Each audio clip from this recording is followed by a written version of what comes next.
Welcome to the Catalyst Sale Podcast. Many of us struggle with sales. This could be due to a lack in confidence, comfort, just not wanting to be salesy. We want to help our customers. We know we can, but we complicate the process. This podcast is designed to help folks like you improve its sales through process, practice, framework, and thinking. This is Mike Simmons. I'm the founder of Catalyst Sale. Today, I'm really excited to have Tim Clarke join us. Tim and I met through Pam Boris. Pam is one of the previous guests on the podcast. Pam and I had an opportunity to work together for a number of years over at Skillsoft.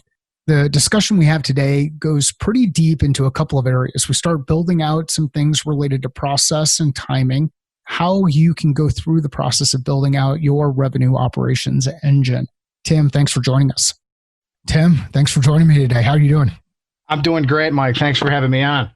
Well, I've been looking forward to this conversation since Pam introduced us. And Pam's been on the podcast before. She and I worked together at Skillsoft a number of years ago and have stayed connected over time. So I'm really happy that she connected us up. I am as well. I've been looking forward to this. So we've got a couple of things we're going to get into. When you think of systems design or design thinking, how does that apply in the context of sales and building out revenue engines as we just jump right into the meat of things? Yeah. When I think about what are the three roles, Mike, of today's chief revenue officer, I think of three things. The first one, which is really important, is recruiting, onboarding, and developing great sales talent. The second one is around how do you build an unbeatable sales culture? Because that's becoming increasingly important, right? With the labor markets getting increasingly tight, you want to make sure that you're attracting great talent and obviously holding on to them to help grow the company. But the third piece, and generally the area where a lot of revenue operations leaders need help, is around building the undercarriage of sales, so the sales execution system itself. So there we think about things like, what's our go-to-market strategy? How does that align to the buyer journey? What does that mean in terms of our sales process? How do we position our services all throughout the buyer journey? And then how do we do that most importantly at scale, right? Because we're not just doing this once, we have to do this many times. And what's interesting is, it's generally two things. It's an area that a lot of revenue leaders haven't had a lot of experience because they grew up to those roles because they were great individual contributors. They met their quota. They're really good at building rapport and relationships, but oftentimes they're not really big systems thinkers.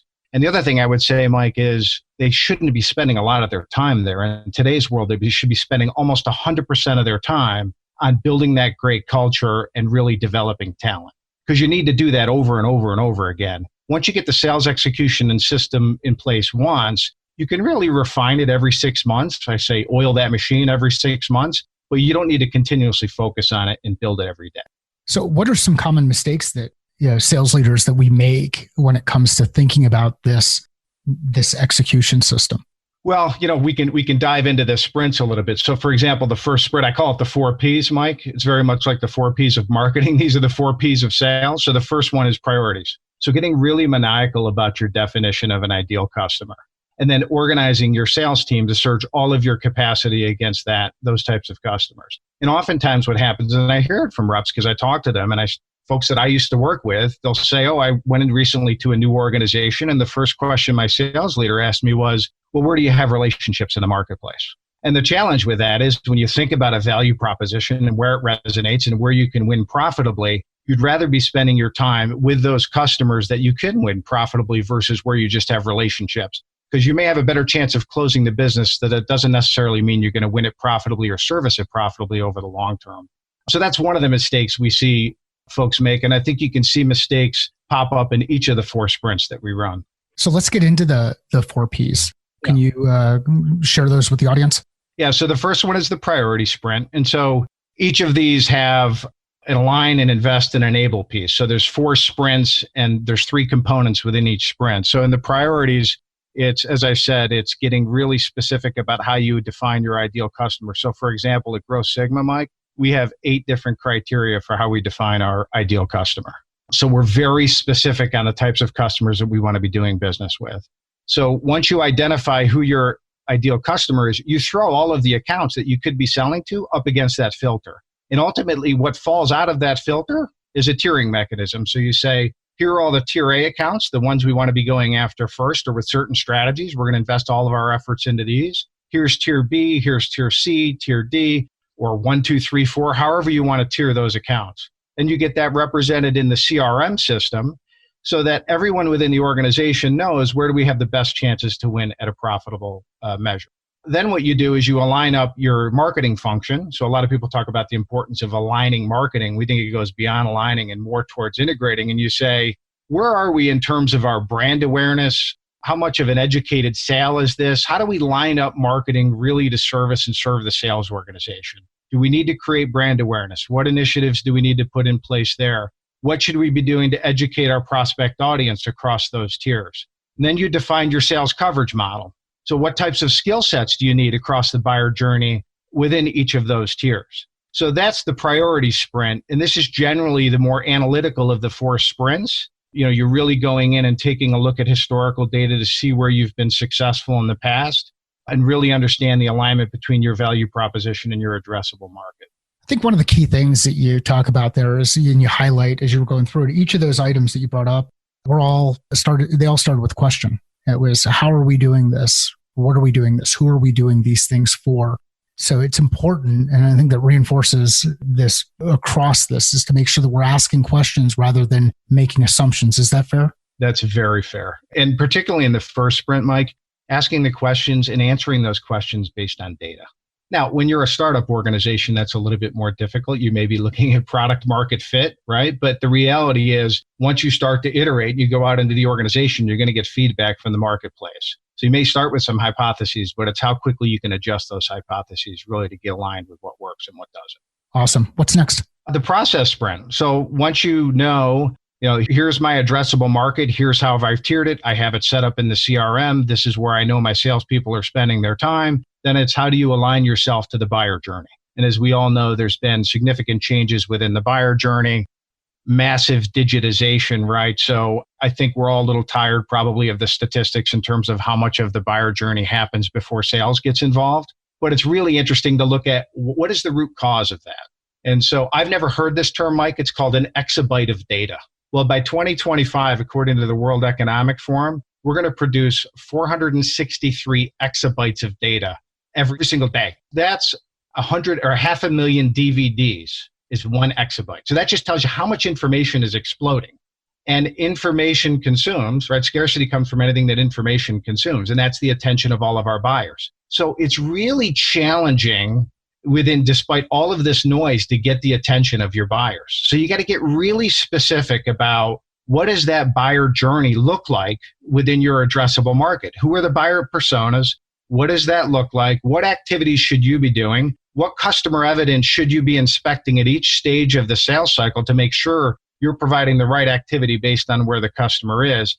And then importantly, what are the right sales tools to help your team improve their effectiveness at each stage of the sales process? So that's the second piece. And unlike the first sprint, which is very analytical, the process sprint should be incredibly collaborative.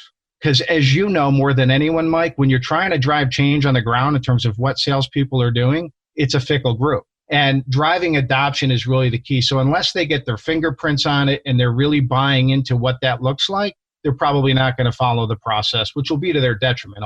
So what happens in that scenario where a leader of the sales organization says, this is all fine and good, that we need to do this, or a VP of sales inside the organization, so not the CRO, but VP of sales, got a specific team, says, this is all fine and good, but my team doesn't have the time to sit down in a meeting and talk about all of this stuff. If they're in that meeting, they're not selling. How do you overcome that and really foster that idea of collaboration? And how deep does the collaboration go across the organization?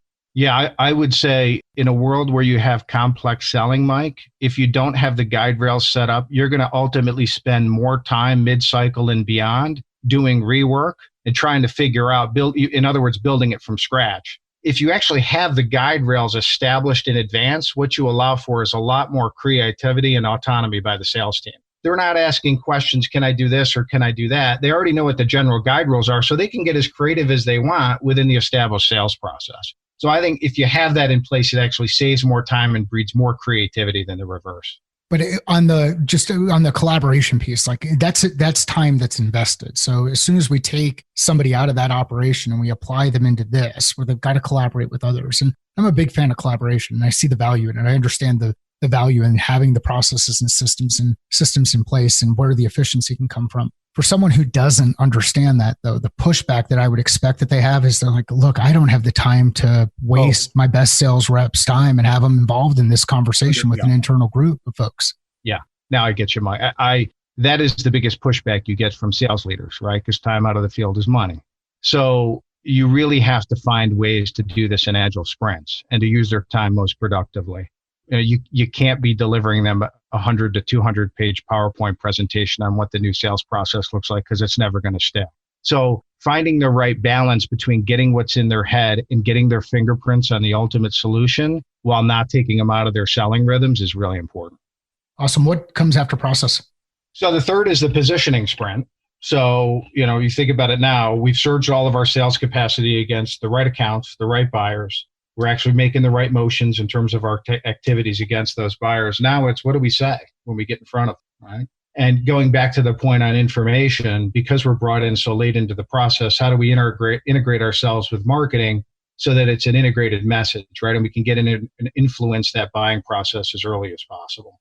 So here it's getting real clear on who are the buyer personas, what are their roles within the organization, what's the specific messaging and positioning that is going to resonate with them, right? Because everyone thinks very differently depending on the role that they're in. And then what's that actionable roadmap of sales content? If you think about perhaps one of the biggest objections you typically get from the field, it's why don't I have more content, or why can't I share more insights with prospective buyers? So this is also a great opportunity to build friends and allies in the marketing organization. We all know that this is a continuous struggle, right, between the finger pointing with those organizations. And if you can find a way to bring together and come together as a group and say, doesn't matter whether we're in sales or marketing, what really matters is there's one buyer journey. How do we partner together and work together to satisfy the needs over that buyer journey? It can be a very collaborative experience that really builds a solid culture and environment within those two teams. Yeah, and what I'm hearing there is really the importance of this revenue team. So you've got this team that's ultimately responsible for revenue inside the organization. That team can be,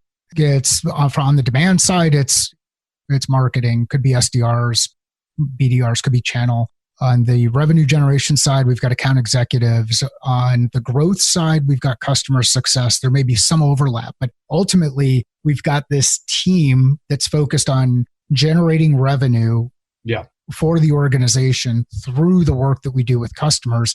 And as you've said a couple of times, alignment is key. Yeah. So that's all the outside in thinking, right? So I think a lot of organizations where they get caught up is, hey, Mike, what's your responsibility? What's my role? And thinking about where do we play? You really got to brush that aside, start a whole new sandbox and say, forget about what everyone's roles and responsibilities are going into this. Let's just get really diligent about how buyers buy our products and services, and then we'll figure it out. What's the best, what should you be doing? What should I be doing? How do we structure the teams for success? So if you start always from the outside in perspective, I find that a helpful way to get past some of the behavioral and the institutional thinking that often takes root. This seems pretty straightforward. Why do we overcomplicate this stuff? Ego, generally. I mean, I think that's, we get into organizations and hell, I remember my hard charging days in the 20s and 30s, Mike, and every idea you have is the best idea that came up in the organization, right? So I think, when you can bring people together and find ways to constructively build new solutions without ego, I think those are the teams that tend to be most productive. And that has been a debilitating characteristic for me. It's one of those things where historically, if I look back across my career, and I've shared this a couple of different times on different episodes, but my two biggest challenges have been ego and loyalty. And it's interesting to see how they coincide and how they interact with each other. But it's that piece about checking your ego at the door and realizing, look, we're all part of this same team. Whether you want to call it team revenue or you just want to go back to the basics and say, look, all of our email addresses have the same domain name. We're all at whatever company that we're at. So, okay, so we've gone through 3 of the P's. What's the final one? So the last one is performance. So how do you do this at scale, right? So you can win a deal every once in a while, but how do you drive more of a predictable machine into it? And that has a lot to do with, well, what types of behaviors and outcomes are you incentivizing? And I think it's interesting because we're coming from an environment where we think about outcomes and we reward outcomes. And I think as we move into have moved into the experience economy, we need to stop thinking so exclusively on outcomes and adding things around the experience. How do we build a great experience with our clients? Because if you build a great experience, that's ultimately going to lead to outcomes. So thinking about more holistically about how do the ways we reward behaviors and outcomes, both of them, and then setting up the sales cadence around that to say, how do we drive shared accountability into this model so we all hold ourselves accountable to the behaviors that we want to instill as an organization? And that, by the way, I think is really important for developing great sales culture, which is increasingly more and more important if you're going to retain great people. I mean, there's plenty of examples, right, of organizations that haven't been able to maintain that culture. That's the first dying wish that they're going to see, because when your great salespeople leave, that's just never a good sign. Yeah. Well, and you see all the data that's out there. And again, we've got the damn lies and statistics, but there's the data out there that shows average tenure of a VP of sales or a head of sales or whatever it is, it would be chief revenue officer. And sometimes these are all being intermingled depending on the stage of organization. And I do want to get into life cycle of the organization and talk about where it makes sense to start building certain levels of scale and how you think through that. But you get these roles inside the organization. They have a specific agenda that they're trying to move forward. Then you've got the data piece that I was going to bring up is this idea that average tenure of a head of sales is somewhere in the neighborhood of 18 months, and it continues to shrink. Do you have any thoughts on why that's the case? Like, what is it that's happening inside this culture? If we're worrying about building culture and we're building teams inside an organization, how can we build culture over a period of time if that period of time really is not even enough time to really understand the industry or space that we're operating in and the customers that we're operating in? Do you have any thoughts around that and that challenge that's happening in the marketplace today? Yeah, I really believe, Mike, that is an overemphasis on outcomes over experience. And so if all you care about is the outcomes of the organization, you're not going to give someone two strikes up at the plate, right? It's one and done. And the reality is what you should be looking at is, can I bring someone in who's going to build the team together, have a very clear-cut strategy, understand how our buyers buy, organize and coordinate the teams to meet that journey, demonstrate strong positioning, build and recruit the right type of talent. If you can do all those things, and it takes an extra 6 to 12 months because you're doing the right things, you're creating a lot more value over the long term. This is the problem, by the way, in investing too. You see the same thing play out, right? It's those people who go after the shiny stone, the shiny object syndrome, right?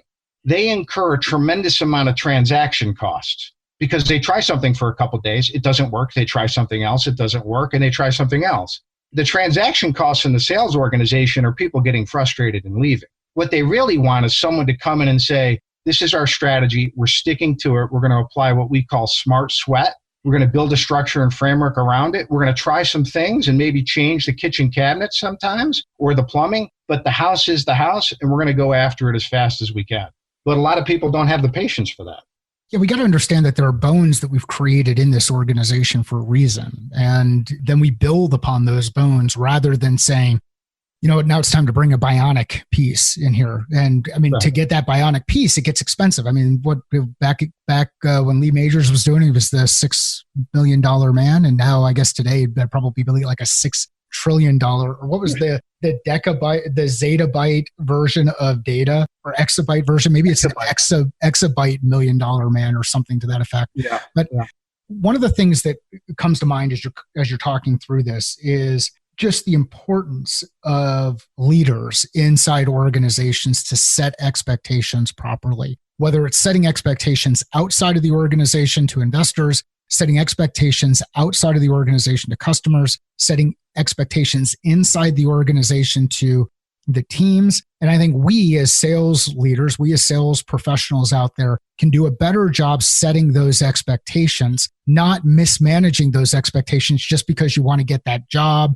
that has X points of equity and you've negotiated some kind of exit that's going to be good just in case they cut you loose early. So be intentional about the way that you're setting these expectations, and you can overcome a lot of these challenges. And as Tim has been going through this, there's some basic concepts that apply whether we're talking about revenue generation or we're just talking about how you build a family. Like, there's some process components, there's some prioritization components. As we go through, there's performance components. Like, we can apply these same concepts there. So true.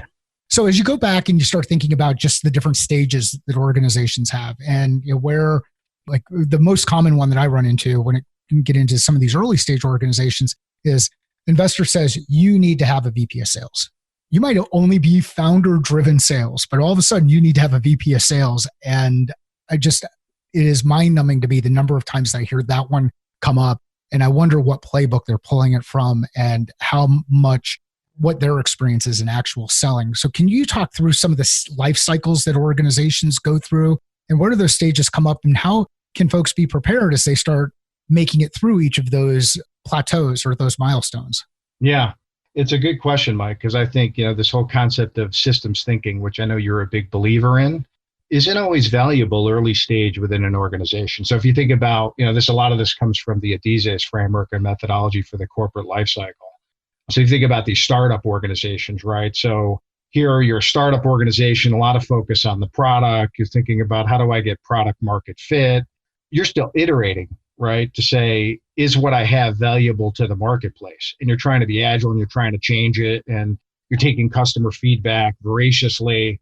It's probably not at that time you think about, you're going to set up the assembly line as it relates to a sales process because you're not even sure what you're selling. So there it's, a lot of focus on the product. You want to get a couple wins, maybe run a proof of concept, get a couple pilots going.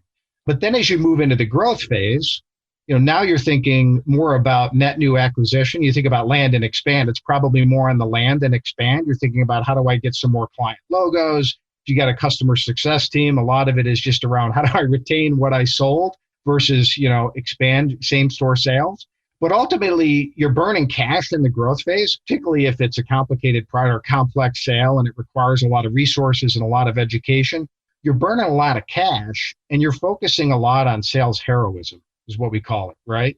So, and usually you can point in the organization to 2 or 3 people who are doing the lion's share of the work or getting the lion's share of the wins, right? Well, what happens then, right? If, going back to our point around ego, these are the people obviously who think they're not getting their commensurate share of the rewards, right? Egos start to take hold, and it's difficult to scale that business because oftentimes what happens then is you bring in professional management, and they're really taking a very different view on how do we scale this out. So the big crossing the transom, by the way, which is the most difficult chasm any company will cross, is how do I get from high growth to scale? And again, I'm reflecting on a lot of the DZACE methodology here, so I'm not making this stuff up. I've learned this along the way. But oftentimes you're bringing in managers, so you're clashing the old and the new guard, right? And the thinking, a lot of ego there. But it's at that point where then you really bring in the systems thinking and say, how do I move from heroic sale to enterprise scale? So I need to put systems in place. I need to get really maniacal about what the definition of my ideal customer is. I need to understand how my buyers buy. I need to align up my team so I have the right resources that I'm engaging at the right part of that buyer journey, right? You're not making it up every single sales cycle, because only then are you going to be able to get to the other side, be able to hit a button and say, I know when I do this numbers of activity, I get that types of results, and I can run that play over and over again. Now, I may not be able to run it in perpetuity, but I can run it for a while, then make some adjustments and continue going. So it's really at that phase where you start moving from growth to scale. And until then, it probably doesn't make sense to bring in a lot of people who are really focused on revenue operations and scaling and developing process, because you could slow down the growth. You got to time it in the right space. So is there a financial number that you see? Is there a number of people that you see? Is there customer acquisition number that you see? Or is there something that you start to see in the data where it says, okay, here we've got something here. We've got something here where it makes sense for us to, if we invest more in this area, we can place a couple of bets. We bet more in this area. We'll see some expansion there. We now need to get into more of a process. We had Chris Ronzio on the podcast a number of months back, and his view on building scale inside organizations more from a process perspective is you do it you document it, and then you delegate it. And he's got just this 3-step process that he uses. And he focuses more on content delivery inside organizations and how you can help improve awareness and information and knowledge that works across the organization. Yeah. Is there something that you've seen in the numbers where it's once you break through, maybe 0 to 1 is founder led and 1 to 5 might be first sales rep and founder led, and then like what kind of guidepost might we want to look at inside an organization, either from a revenue number, a number of customers, a people, or any other kind of metrics that you think of? Well, I'm stealing a little bit here from the private equity world because it's easy to do. Private equity's a lot better at this than I am. But I mean, this is what they do. They look at organizations and they say, what are the types of characteristics of an organization where by investing smart money into these companies, both the capital and the expertise, we can drive exponential returns back to our shareholders and the right institutional investors, wherever their investors are. So generally what you find is they go into organizations and they're looking at characteristics around high growth, low profitability, right? If you're growing fast, but you're not seeing the same types of returns as other peers who perhaps may be more mature, that's a big indication there that you could gain significant value just by better scaling the operation. And when you're looking at complex sales, that really shows its face, because not only do you get poor profitability, but you also get a lot of emotional drama within the enterprise, a lot of finger pointing, it's their fault, not our fault. Because again, going back to the whole heroic sale, everything is so difficult because you're building it from scratch every single time.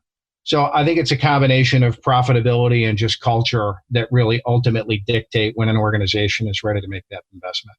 So Tim, let's shift gears a little bit and talk about the early career sales professional. Someone who's just said, I just want to get into the sales role, into a sales role, or whether it's transitioning from another role into this sales role, or they're just finishing up at school and they're moving into their sales job. How should they be? What are some things that they should be thinking about when it comes to what we've been talking about? Yeah, I'm going to speak specifically here, Mike, about those selling to the enterprise market, because I think that has changed pretty dramatically, as we talked about earlier.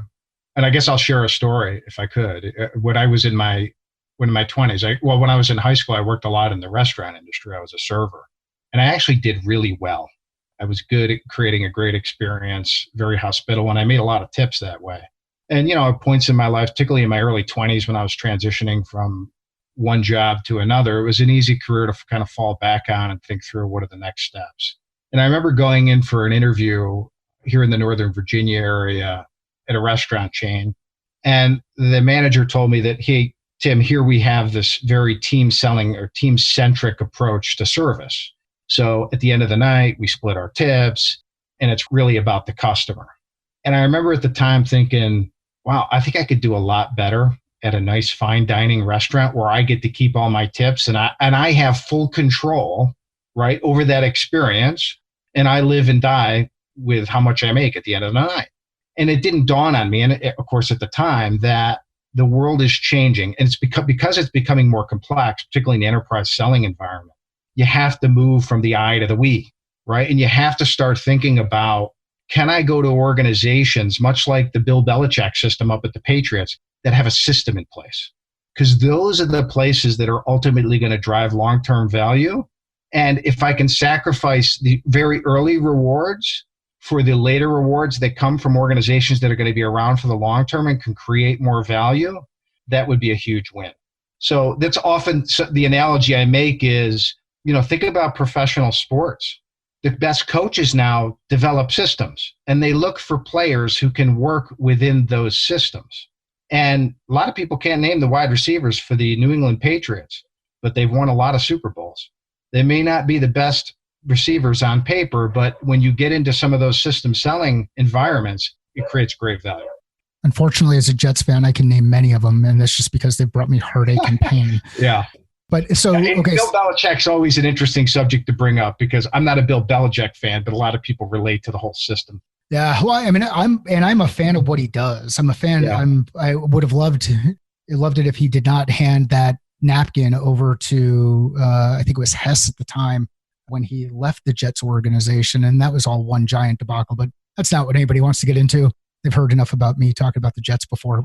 So let's say that I'm a rep who's getting ready to make a transition into a new organization, and I'm just going through the interview process, are there some questions that I can ask, some things that I might want to bring up in the interview to help identify whether or not an organization is taking a systems-based approach to the way that they do things? Yeah, I think you'd have to diplomatically, Mike, find out how you can ask the question in its rawest form. What are you going to do to enable my success?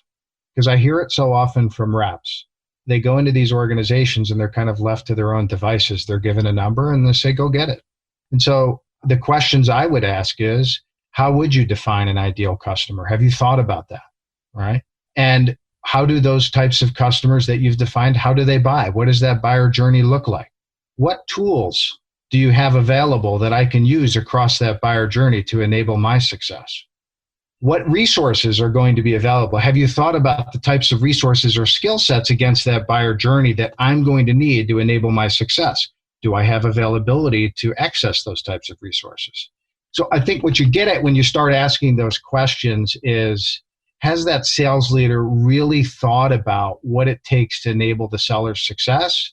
Or do they just see sales as a game where they bring in great people and kind of cross their fingers and hope that they succeed? Yeah, and I would push back on the diplomatic piece. Like, I mean, you can be as diplomatic as you want when you ask these questions. You're moving in there for a sales role inside the organization. Here's the thing you think you should consider as you go through these questions that Tim just posed. Number one, if you're interviewing for an opportunity and someone does not feel comfortable answering those questions, it's a red flag. If they get defensive or their nonverbal starts to show that they're irritated by those questions, that's a red flag. These red flags will help you avoid getting yourself into an opportunity that may not be the right opportunity. So you've got to be comfortable with the idea of saying no to these situations if they don't align with what you're trying to do or how you're trying to do it or where you want to go with your career. So, I mean, that's be diplomatic. Don't be diplomatic. I was going to mention something that was a lot less diplomatic, but I think when the question came out, it wasn't too bad. It's probably a question I would actually enjoy fielding as a sales leader. Yeah, it's a good challenge. Yeah, you can see their passion. You can see what they get excited about. And I can tell you this, when I'm interviewing sales professionals, the thing I look for are the questions they ask. Because if they're not going to be able to ask me a direct question as a leader inside the sales organization, how can I expect that they're going to ask our customers the right questions to get to the root of the problem and do the things that Tim talked about earlier, like do these the root cause analysis, which helps get to the core challenge that's happening inside the business, that if they're able to solve for that challenge, they will have a positive impact on the business. You'll see the business impact. You'll earn customers for life. You build a level of trust. Tim, this has been an awesome conversation. We did not talk on the front end about Growth Sigma. So can you share with folks, what is Growth Sigma? What are you doing? What are you working on? And how can people find you? Yeah, I think we've talked around it quite a bit, Mike, but at its core, we help growth leaders, specifically in B2B companies, align and execute against what we think are the four most important components of the enterprise sales system.